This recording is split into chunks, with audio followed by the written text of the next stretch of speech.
Maybe he had a place there, so he wouldn't have maybe it wouldn't have been. He was just there last year, so maybe it wouldn't have been as big a deal. Watch any of the World Cup draw today? I heard it was long. Yeah, no, I didn't. I saw I saw one highlight that I don't. No. I'm going to stick with no. Sorry, that was a lot more confusing than it needed to be. I saw one highlight. I ignored it with a it. purpose. Yeah, I was doing other stuff. What time was the World Cup draw? That's part of the problem. I thought it was at 11:30 in the morning, and that was not a good time for me. And then around 1 or 1:30, I started seeing evidence that it was going on, and I just thought I thought it was at 11:30. There are 12 groups. Seems like a lot. If you say so. Yeah. We have Group L. I need to catch up on the World Cup. Yeah. I missed today. I like a draw. I'll watch a draw. But this one escaped me. I have watched draws. The first thing I heard about it was that it wasn't fun. So I guess I'm out. With us now, maybe he watched it, Sam Panayotovich, host of Bet Sweats with Joe Ostrowski, weekday mornings on the Odyssey app and the Bet MGM network, also the Bet 1520. Although Sam, sadly, for my sake and maybe also Bulldogs, was not on today. Got the heads up last night. I will not be there tomorrow. I like Chris Mack. I've been on with him a few times, but it's not the same without Sam. So what was your reason for being absent, if I may ask? Oh, that's personal, Mike. I would never tell you why I called off work. No. Okay. On the air. Okay, well, nonetheless, you weren't there. But I'm sure you're still completely up to speed here on a big weekend in college and pro football, right? I have to admit something. I know we're in the trust tree and nobody's listening right now, so this won't be that bad. I keep betting the Bills to win the Super Bowl. I can't stop. Yes. Right, I'm not even sure it's doubling down. Is it tripling or quadrupling down on this? Well, no, you go, Sam. I mean, the odds have gotten better the last little while, haven't they? Probably. Yeah, I bet some 12-1 on Monday, and then I bet some 10-1 on Tuesday, and then I even, a local guy didn't give me a good price, but he let me bet, a decent amount. So I bet that at, 9-1. If the Bills actually pull this off, I'll win, it's got to be about $40,000 now. I told Sam tasty that he has moved into the top 5 people I'm rooting for them for. He's passed a couple. He's passed all my cousins, my parents. Not yet my sisters or my wife or my father-in-law. That's the top 5. Those 4 people and Sam. For me, Sam, I might slot you. I might slot you. We're just right under my dad. My dad's 92. I'd really like this to happen at some point soon here because, but you're right in there after him. Awesome. Longtime Bills guy, Sammy P, noted. Well, Sam, let's hear. I think maybe Bulldog could use it. Maybe a lot of our listeners could use it. It's interesting to me that they've had some lopsided wins, including last week in Pittsburgh. I mean, how many times we've lived our whole lives with this team? Have they ever won a game like that in Pittsburgh? Maybe none. Just completely dominant. But I think they're still a hard sell for a lot of these fans because they don't get the ball downfield and they've had lots of injuries. So how would you allocate your confidence in them from what they are and then also what the rest of the AFC is? It's a very good question. I think my confidence doesn't stem from this bullish confidence on Buffalo. It's more of a lack of confidence in everybody else. And I mean, I've told you guys for a month now, Kansas City's not making the playoffs. I wholeheartedly believe that. And if you could get them out of the way, who do you like against Buffalo in the playoffs? I don't have an answer for you. So it's, and bookmakers keep telling me the same thing. It's wide open. The AFC is wide open. Well, if it's so wide open, give me one of the best teams and give me Josh Allen, and I'll take my chances. But I really think it's a lack of a dominant team. And, look, if Kansas City gets in and squeaks to the 7th seed, I'm going to be terrified if the Bills play Kansas City like everybody is in Buffalo.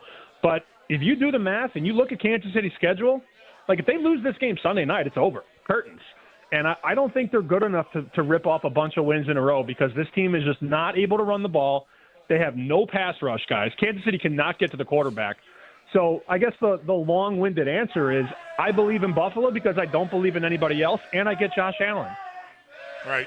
Recognizing that, you have to earn respect in the betting market and just from fans with, opinions. Do you think we're disrespecting the top of the conference, Denver and New England? Yeah, but we also have never seen Bo Nix or Drake May win playoff games. So I think it's fair. It also is happening in the NFC too. I'm a Chicago kid. I don't respect the Bears. I mean, I think it's a great story, and Ben Johnson looks to be a really good young coach.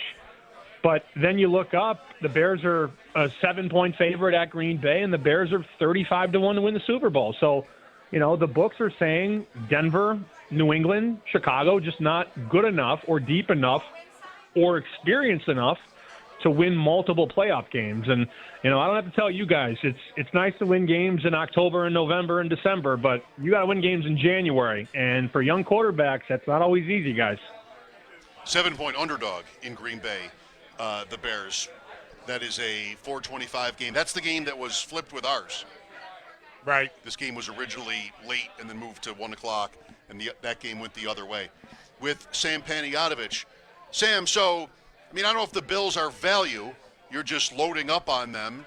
You don't like Chicago as a bet. Who do you like? Where is their value in either conference for a futures bet? Man, I'm so late to this one, and Ostrowski and I talked about it when it was 60-1 in early October. Seattle. Seattle to me is one of the most complete teams in the league, and Darnold's just been a different guy since he had that little short pocket with Kyle Shanahan. Because Darnold goes from New York to Carolina to San Francisco, and he got to work under Shanahan, and then he goes to Minnesota and works under O'Connell. He's just a different quarterback now. But the price. It's not great, Mike. They're 10-1 to win the Super Bowl now, and they're 5-1 to win the NFC. They were 30-1 to win the conference and 60-1 to win the Super Bowl. So I don't feel like this is a Stephen A. Smith scorching hot take, but in this NFC, I think it's one of those teams out west, L.A. or Seattle. And you know what's even crazier? When I was on the show in the summer, I think it was Bulldog and Sal. I had Buffalo over San Fran. Guys, if San Fran had any warm bodies on defense, we'd be talking about them to be a Super Bowl team. They just keep winning despite Bosa, Warner, Gross Matos, the rookie from Georgia, Mikael Williams. All these guys are hurt. He hasn't been there all year, right? Yeah. They keep winning, though. They keep winning. If they were healthy on defense, they would be a legit Super Bowl contender. Doesn't anyway. Darnold last year, the flame out week 18 and then in the playoffs, give you some pause about Seattle? Oh, 100%. But again, if you ask somebody in Vegas who makes odds or books bets, and you ask them to rank the top 10 teams, they'll tell you that the number one team, which most people would say the Rams, the number one team and the number 10 team, New England right now, the gap is 2 points on a neutral. So that speaks to the wide openness, if you will, in this league. Here's a question. Who's winning the Super Bowl? I don't know. Obviously, I bet Buffalo, and I've already buttered my bread that way, but I think it's never been more difficult to pick a Super Bowl winner in the month of December in years. What did you think last night, both of you? So I was worried about Dallas. I'm watching – I picked Dallas. I didn't bet them, but I was hoping for Dallas. Prescott MVP – more interesting playoff race if they win. And the game gets going, and even though they were in it, I'm like, you know what I just thought of? Dallas never wins this game. Prescott, Dallas, they never win this game. What was I thinking? How did I not think of that? I thought when it started, it looked to me like Detroit could not block Dallas, protect Goff, especially in the middle. I thought – wow, Dallas is going to eat here. They're killing these guys up front. But that went both ways. Right, and then it went away. Detroit, they fixed whatever that was schematically, or their guys just started winning. I don't know. But, man, I thought Dallas looked unblockable. Detroit, sure, Hutchinson. I thought that was the biggest swing in the game. When it started, I thought Detroit was really in trouble, but they stabilized quickly. So that's it for Dallas now, Sam? They're 120 to 1 to win the Super Bowl. The books are saying that's it. They're 8 to 1 to make the playoffs. I'm not betting it. Are you? No, I saw it 9% last night. What would have to happen? Both conferences, the wild card traffic is pretty thick. You'd have to have Philadelphia just completely nosedive here at this point. Sam, how about Championship Saturday in college football? What's your favorite? So I like Indiana. Understand Wise Guys did bet a lot of the better numbers. They bet 6, 5.5, 5, and now 4.5 at a couple books in Vegas.